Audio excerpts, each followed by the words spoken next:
The National Weather Service just recently rated the tornado here an EF4, which means it was spinning between 166 and 200 miles per hour. Reporting in Mayflower, Arkansas for ABC News, I'm Ashley Bridges.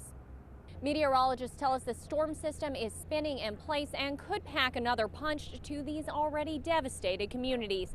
In Bologna, Arkansas for ABC News, I'm Ashley Bridges. There is a long road ahead for the people who live here. State officials actually had to put the entire town on a curfew in an effort to prevent looting. Today, residents of Tupelo, Mississippi returned to search for where their homes once stood. 2 tornadoes tore through the state. William Walker tried to get out of his hotel room when one hit. The window blew in, the stairway door slammed back on us, and it blew us down the hall. Frightened residents ran for cover as the sky darkened and lightning crashed overhead. It's just like they say, you hear like a freight train coming. Local officials say 6 people have died in Louisville, Mississippi.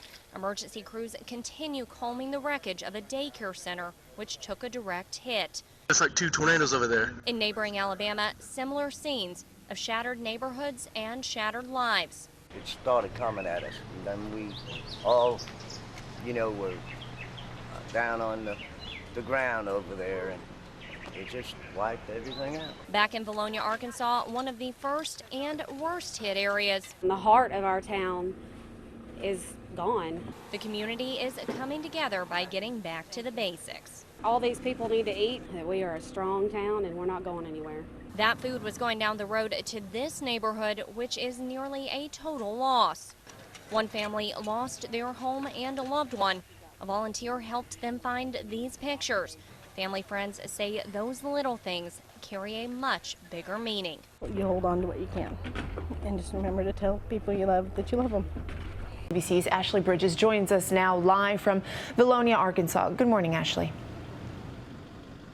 Good morning, John and Diana. And here in Bologna, the storms have stopped for now, and authorities are actually facing a different challenge, putting this entire town on a curfew overnight to prevent looting. But in those neighboring states, millions of people continue to brace themselves for the damage and destruction that could come with more tornadoes. Those violent tornadoes tearing across the South wreaked havoc in Alabama. Governor Bentley declared a state of emergency in all Alabama counties. It's moving to the right! This wedge tornado touched down in Tupelo, Mississippi. The massive twister, more than a mile wide, demolished buildings and wiped out power lines.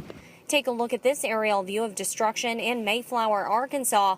From the ground, you can see how the storm tossed and piled these semis on top of one another. One of the most powerful twisters struck just north of Little Rock. Arkansas Governor Mike Beebe says it's the strongest he's ever seen. This was a massive, powerful tornado. Residents returned to Bologna and found their homes and neighborhood completely flattened. The Mulligan family huddled together in a closet and prayed. Yeah, I definitely didn't think we were going to make it. I just remember hearing my dad yell that, please God, just save my family. But he did. He did, yeah, he did. From Nebraska to Louisiana, twisters turned towns upside down Sunday. A tornado in Baxter Springs, Kansas cut an 8-mile path of destruction. In Oklahoma, an EF2, 150 yards wide, with wind speeds up to 135 miles an hour. It's crazy. I don't see how anybody could live through that. And the severe weather is not over yet.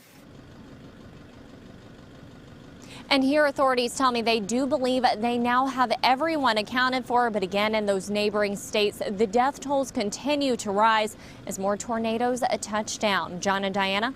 Ashley, thank you. Let's talk a little bit more about that curfew there in Bologna. Police are enforcing that?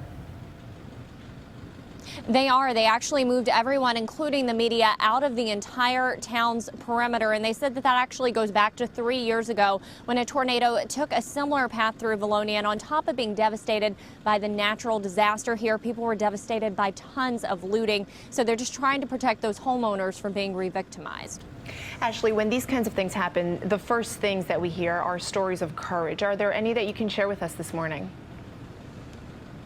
Diana, it's been really amazing to see the way that neighbors have banded together in general, but everybody kept pointing me towards one young man, very young, who they pointed out had laid his body over top of his entire family as much as he could and braced himself on a door frame to try and prevent them. Well, the house blew out around him then, and he still did his best to stay on top of them and protect them. And even coming out of that with cuts on his head and on his hands, he was back out on that street helping his neighbors and trying to help everyone move forward. All right, ABC's Ashley Bridges reporting live from Valonia. Great job. Thank you very much.